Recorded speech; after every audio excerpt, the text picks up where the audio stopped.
वाणी प्रचारिणी निर्विशेष शून्यवादी पाश्चात्य देशतारिणी।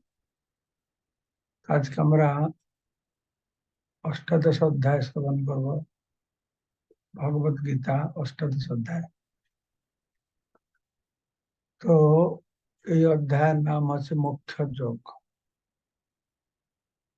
প্রভুপাদ বলছেন ভগবত গীতায় আসলে 17টা অধ্যায় আছে। শেষ অধ্যায়টা ভগবত গীতায় কি বলা আছে তার সার কথা বলা হয়েছে। তো এই অধ্যায়তে ভগবান খুব ইন্টারেস্টিং টপিক বলছেন। সন্ন্যাসের অর্থ কি, সন্ন্যাস আর ত্যাগ কি ব্যাপার, এবং যে প্রকৃতির 3টে গুণ আছে, মানুষের চেতনা আর কর্মের উপরে প্রকৃতির 3টে গুণের যে বিভিন্ন প্রভাব সেই সম্পর্কে বর্ণনা করেছে। আমরা গুণত্রয় বিভাগ যোগ, সদাত্রয় বিভাগ যোগ শুনেছি। তো এখনই কৃষ্ণ আরো বিশেষভাবে সেই ব্যাপারে কিছু বলবে, যে মানুষের চেতনা আর কর্মের উপরে এই 3টে গুণের কি প্রভাব পড়ছে। এটা হচ্ছে বিরাট একটা লম্বা, অনেক শ্লোক আছে এই অধ্যায়তে। ব্রহ্ম উপলব্ধি সম্পর্কে বলবেন, গীতার মাহাত্ম্য কি, এবং শেষে গীতার অন্তিম লক্ষ্য। অন্তিম লক্ষ্যটা কি, পরম ধর্ম কি, কিভাবে অহেতুকি ভাবে ভগবানের প্রেমময় সেবায় নিযুক্ত হওয়া যায়, তার দ্বারাই একমাত্র সমস্ত পাপ থেকে মুক্ত হওয়া যাবে। শুধু পাপ থেকে মুক্ত হওয়া যাবে তা নয়, সে দিব্য ভাব লাভ করতে পারবে, এবং এইভাবে সে ভগবানের ধামে ফিরে যেতে পারবে।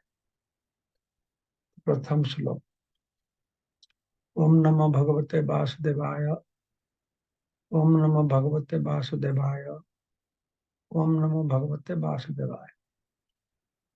अर्जुन उवाच सन्न्यासस्य महाबाहो तत्त्वम् इच्छामि वेदितुम् त्यागस्य च ऋषिकेश पृथक केसि निषूदन। इस श्लोके भगवान के उद्देश्य করে কয়েকটি শব্দ ব্যবহার করা হয়েছে। মহাবাহু বলা হয়েছে, ঋষিকেশ বলা হয়েছে, কেসি নিষূদন বলা হয়েছে। আর প্রশ্নটা কি না, সন্ন্যাসস্য তত্ত্বম, সন্ন্যাসের তত্ত্বটা কি, সন্ন্যাস ব্যাপারটা কি। ইচ্ছামি বেদিতুম, এটা আমি জানতে চাই। আরো কি চাই না, ত্যাগস্য, সন্ন্যাস আর ত্যাগ এই জিনিসটা কি ব্যাপার। সন্ন্যাসের মানে কি এবং ত্যাগের মানে কি। সাধারণত সন্ন্যাস মানে ত্যাগ, পার্থক্যটা আমরা বুঝতে পারি না, কিন্তু তার কিছু পার্থক্য আছে। তার জন্য বলছে যদি সন্ন্যাস আর ত্যাগের মধ্যে পার্থক্য থাকে তাহলে সেই পার্থক্যটা আমাকে বলুন। যদি মনে করছে না সন্ন্যাস যা ত্যাগ তাই, তাহলে সেটাও বলুন। তো এই অষ্টাদশ অধ্যায়ে ভগবান 3 প্রকারের সন্ন্যাসী, 3 প্রকারের জ্ঞান, 3 প্রকারের কর্ম এবং মুক্তি সম্পর্কে বলবেন। এসব বর্ণনা করে শেষে প্রতিষ্ঠা করবেন যে ভক্তি কিভাবে সব থেকে শ্রেষ্ঠ। তো অর্জুন জিজ্ঞাসা করছেন যে ভগবান, পূর্ব অধ্যায় আমরা শ্রবণ করলাম ওম তৎ সৎ, তৎ মানে তা, মানে ভগবান। যা কিছু কর্ম করবে, যজ্ঞ করুক, তপস্যা করুক, দান করুক, কি করবে না ওম তৎসৎ, तत् माने সেই ভগবানকে অর্পণ করবে। কিন্তু যারা যারা মুক্তি চায়, তাহলে তৎবস্তু অতৎবস্তু। তৎবস্তুটা কি? তৎ মানে তা, তাহা, তাহা মানে ভগবান। অতৎটা তাহলে কি হবে? তা বিপরীত হবে, এই জড়জগৎটা হবে। তো যারা এই অতৎ বস্তু থেকে মুক্তি লাভ করতে চায়, অতৎ মানে কি? জড়জগৎ থেকে মুক্তি লাভ করতে চায়, তৎ বস্তুকে লাভ করতে চায়, ওম তৎসৎ ভগবানকে লাভ করতে চায়। তোমরা গত যে যা কর্ম করবে তার পূর্ণতা প্রাপ্তি হবে কখন? না ওম তৎসৎ। ওম শব্দ, তৎশব্দ, সৎ শব্দ সম্পর্কে ভগবান তিনটে আলাদা আলাদা শ্লোকে বর্ণনা করলেন। ঠিক আছে? তো কিন্তু দেখা যাচ্ছে যে আরো কিছু আছে, তারা কর্মের ফল থেকে নিজেকে মুক্ত করেছে। ভগবান যেরকম গীতার 12 অধ্যায় 11 নম্বর শ্লোকে বলছে, সর্বকর্ম ফল ত্যাগম তত কুরু যথাত্মবান। তো ভগবত গীতার পূর্ব পূর্ব শ্লোকে ভগবান কোথায় কোথায় কর্মফল ত্যাগ কথা বলছেন, আর কোথায় কোথায় কর্মকে ত্যাগের কথা বলছেন। ঠিক আছে? তো 12 অধ্যায় 11 নম্বর শ্লোকে বলছেন সর্বকর্ম ফল ত্যাগ। তার মানে কর্ম করো, কিন্তু কর্মের ফলটা ত্যাগ করা। ঠিক আছে? তো এই ত্যাগটা কি জিনিস? কি পার্থক্য আছে? সন্ন্যাস আর ত্যাগ কি পার্থক্য? সন্ন্যাস হচ্ছে কর্মত্যাগ, আর ত্যাগ হচ্ছে ফলত্যাগ। ঠিক আছে? এ আলাদা অর্থ। সেটা আমি জানতে চাইছি কি আলাদা অর্থ। একই অর্থ হয় তাহলে সেটাও কি জিনিস? তো সেজন্য ভগবানকে মহাবাহু ঋষিকেশ কেশী নিষুদামা এভাবে তাকে সম্বোধন করেছেন। এইভাবে এই অষ্টাদশ অধ্যায়তে সম্পূর্ণ ভগবত গীতা একটা সামারি সার কথা বলা হয়েছে। বিশেষ করে ভক্তি যে গুহ্য বস্তু, ভগবান কাছে আত্মসমর্পণ করা। আমরা শুনেছি প্রথম 6টা অধ্যায় আছে কর্ম শতক, মাঝের 6টা অধ্যায় আছে ভক্তি শতক, শেষের 6টা অধ্যায় আছে জ্ঞান শতক। বলা আছে একটা বক্স আছে, নিচে কর্ম, উপরে জ্ঞান, আর বক্স ভিতরে মূল্যবান বস্তু ভক্তিকে রাখা হয়েছে। রেখে এই বাক্সের উপরে স্বর্ণ অক্ষরে গীতার এই দুটি শ্লোক বর্ণনা করা হলো, মনমনা ভব ভক্ত আর সর্বধর্মান পরিত্যাজ্য। ঠিক আছে? তো এই যে ভগবান পূর্ব পূর্ব অধ্যায়তে কোথায় সন্ন্যাস শব্দ ব্যবহার করেছেন, কোথায় ত্যাগের শব্দটা ব্যবহার করেছেন।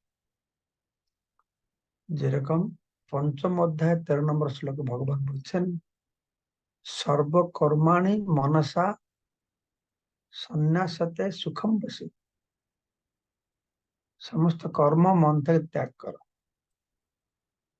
আবার আমরা 12 অধ্যায় থেকে একটা শ্লোক শুনলাম যে ফল ত্যাগের কথা বলেছেন।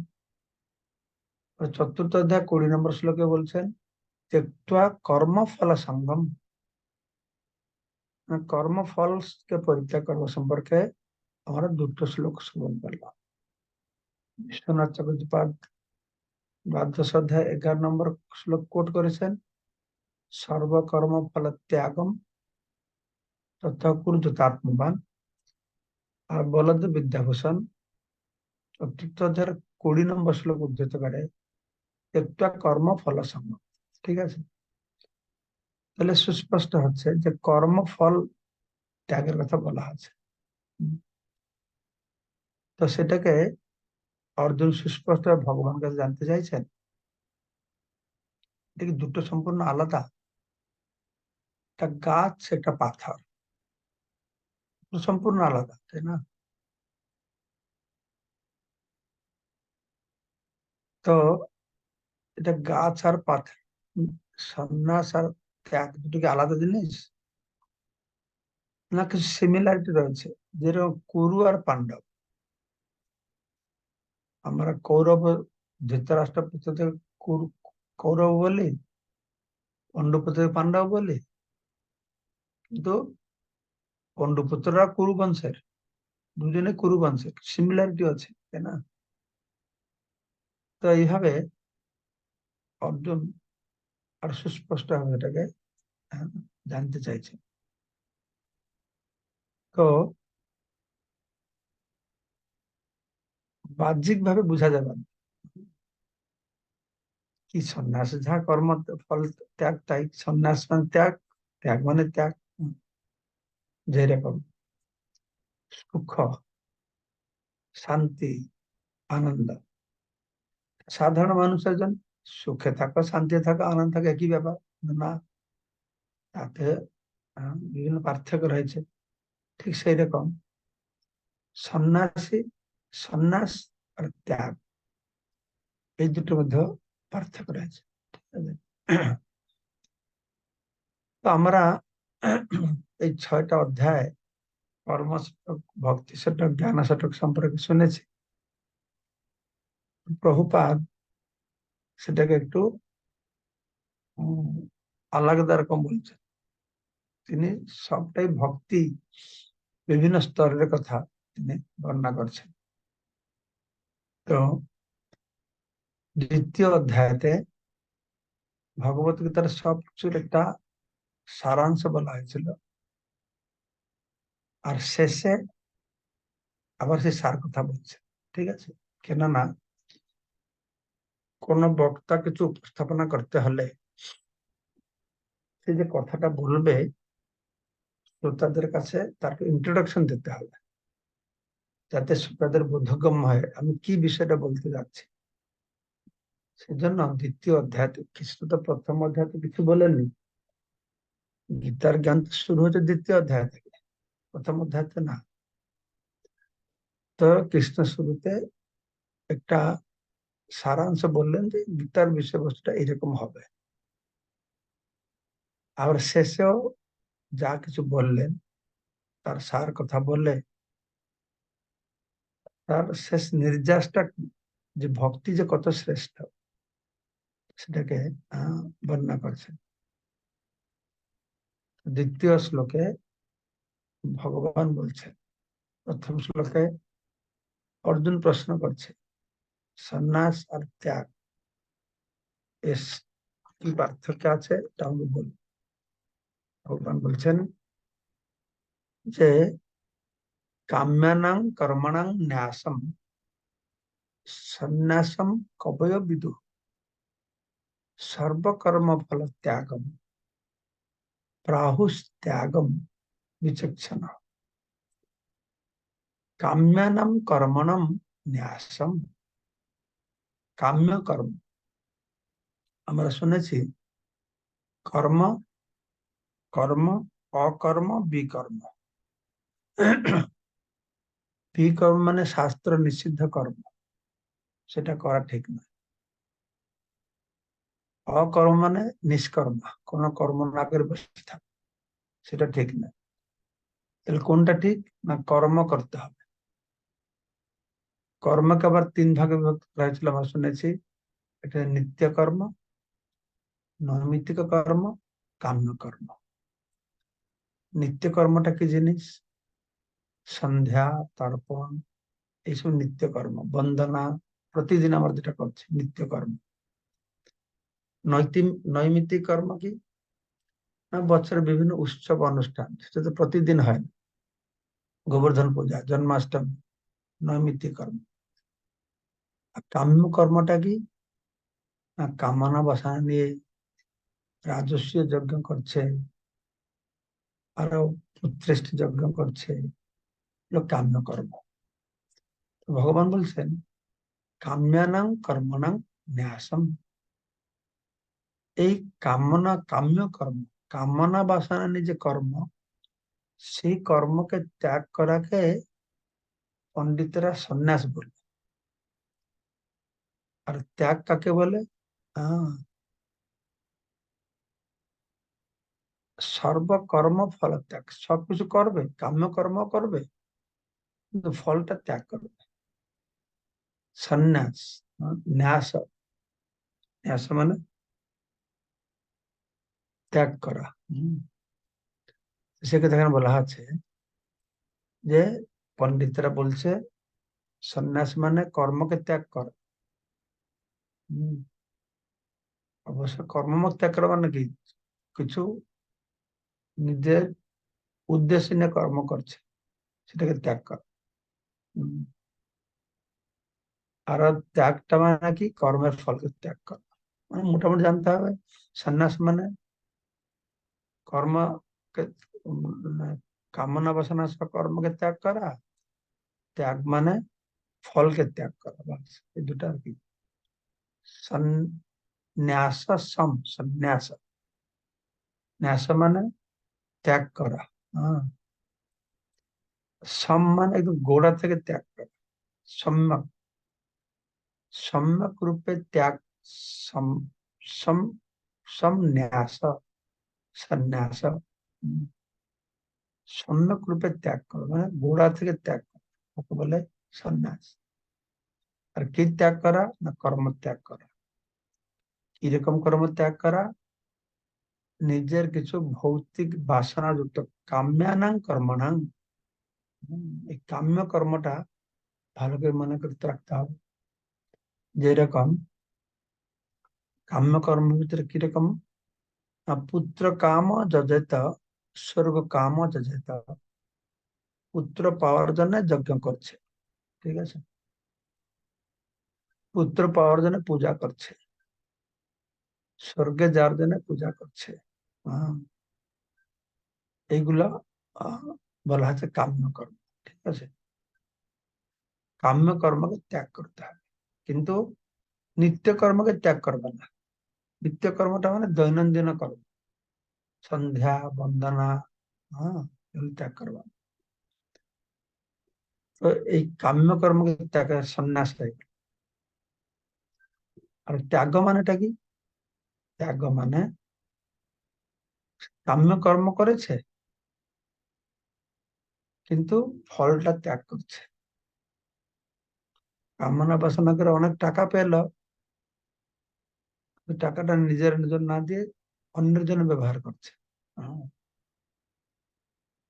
সে কাম্য কর্ম হোক, নিত্য কর্ম হোক, নৈমিত্তিক কর্ম, সবকিছু নিজের জন্য নয়, তাকে কর্ম ফল ত্যাগ, ত্যাগ বলা হচ্ছে। হুম, তো সে কি করছে না, কর্মটাকে ত্যাগ করছে না, ফলটাকে ত্যাগ করছে। কর্মটাকে ত্যাগ করা হচ্ছে কর্ম সন্ন্যাস, যেখানে কর্মকে ত্যাগ না করে ফলকে ত্যাগ করছে। যেরকম মায়াবাদী সন্ন্যাসীরা তারা কর্ম সন্ন্যাস করে। তারা কবিতা রাখবে না, সন্ধ্যা গায়ত্রী করবে না, শিক্ষা রাখবে না, কর্ম ত্যাগ করছে। কিন্তু বৈষ্ণবরা কর্ম ত্যাগ করে না, তার কর্ম করে, কিন্তু কর্মের ফলটা ত্যাগ করে। ত্যাগ করে মানে ভগবানকে প্রদান করে। কর্মানাং পিতৃলোক, এরকম বলা আছে। তো পিতৃলোক যাওয়ার জন্য কর্ম করে, কেউ চন্দ্রলোকে যাওয়ার জন্য কর্ম করে, কেউ স্বর্গে যাওয়ার জন্য কর্ম করে। হম, তো ধর্মেন পাপনাম অপানুদতি। কেউ ধর্ম কর্ম করে পাপ থেকে মুক্তি পাওয়ার জন্য, ঠিক আছে। তো সেই জন্য ত্যাগ মানে সে কাম্য কর্ম করবে, নিত্য কর্ম করবে, কিন্তু ফলের আশা করবে না, ত্যাগ। আর সন্ন্যাস মানে কি করবে?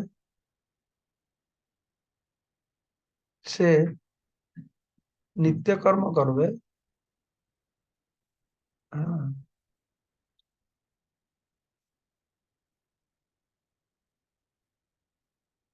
নিত্য কর্ম করবে, নিত্য কর্মটা করবে, সন্ন্যাস নিত্য কর্ম করবে, কোনো ফলের আশা না করে, কিন্তু কাম্য কর্মটাকে পুরো পরিত্যাগ করবে। কাম্য কর্মটাকে পরিত্যাগ করবে, অর্থাৎ যে যে কর্মের দ্বারা ইন্দ্রিয় ভোগ হয় সেই সমস্ত রিচুয়ালস, বিধি বিধান রিচুয়াল, এগুলো ফলো করবে। এইটা হচ্ছে সন্ন্যাস আরো আমাদের ত্যাগের মধ্যে পার্থক্য।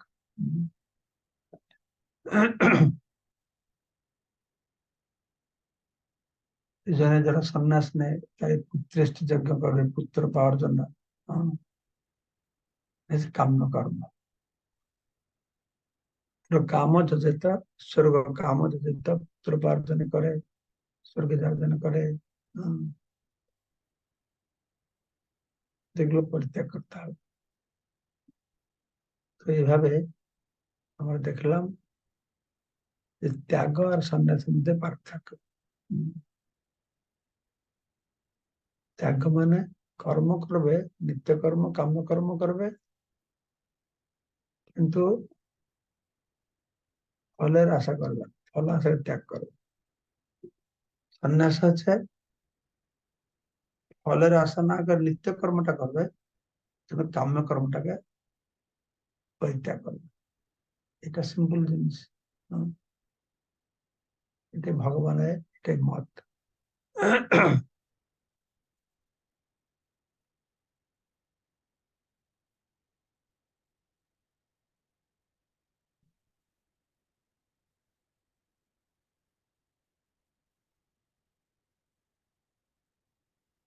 এ বলতে পারবে সন্ন্যাস আর মধ্যে কি পার্থক্য আছে ত্যাগের মধ্যে?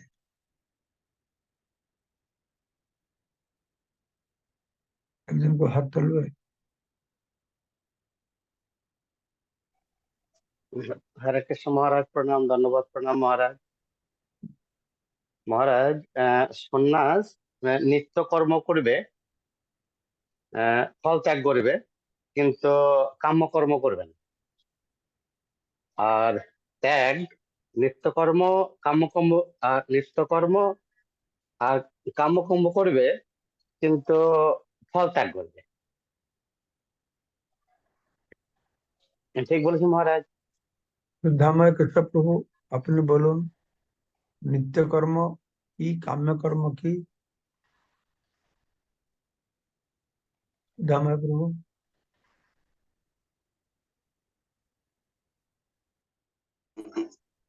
হরে কৃষ্ণ মহারাজ, ধন্যবাদ, প্রণাম। তো হচ্ছে নিত্য কর্ম হচ্ছে যেটা আমরা দৈনন্দিন যে কর্ম করব, তো সেটা হচ্ছে নিত্য কর্ম। আর কাম্য কর্ম হচ্ছে যেটা কামনা বাসনা জন্য, মানে জড়জাগতিক কামনা বাসনা নিয়ে যে কর্ম, সেটা বলা হচ্ছে কাম্য কর্ম। তো কাম্য কর্ম ত্যাগ করা উচিত, আর নিত্য কর্ম ত্যাগ করতে বারণ করছে ভগবান। সুভাষিনী মাতাজি বলুন তো কাম্য কর্মের একটা দৃষ্টান্ত দেন, কাকে কাম্য কর্ম বলা আছে, কাকে কাম্য কর্ম মানে কি? হরে কৃষ্ণ, ধন্যবাদ, প্রণাম আপনার শ্রীচরণে। কাম্যকর্ম হলো কামনা বাসনা নিয়ে যে কর্ম করা হয়, যেমন রাজস্বীয় যজ্ঞ করা, পুত্র লাভের জন্য যজ্ঞ করা, এগুলো কামনা বাসনা থেকে যায়।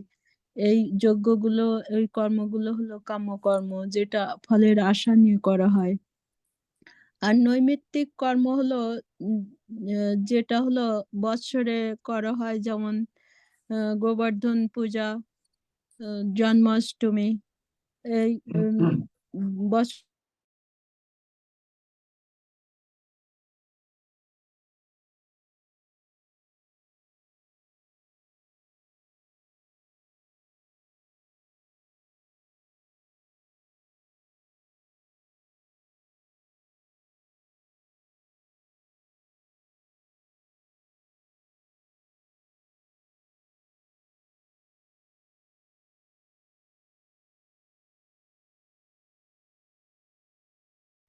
আর ত্যাগের অর্থ হলো তারা নিত্য কর্ম করবে, নৈমিত্তিক কর্ম করবে, কাম্য কর্ম করবে, কিন্তু ফলটা ত্যাগ করবে। ঠিক আছে, তাহলে সবাইকে অশেষ ধন্যবাদ আজকের এই গীতা অনুষ্ঠান যোগদান করবার জন্য। বঞ্ছা কল্পতরুভ্যশ্চ কৃপা সিন্ধুভ্যেব চ পতিতানাং পাবনেভ্যো বৈষ্ণবেভ্যো নমো নমঃ। মহারাজ সত্যি কি সত্যি কল্পতরু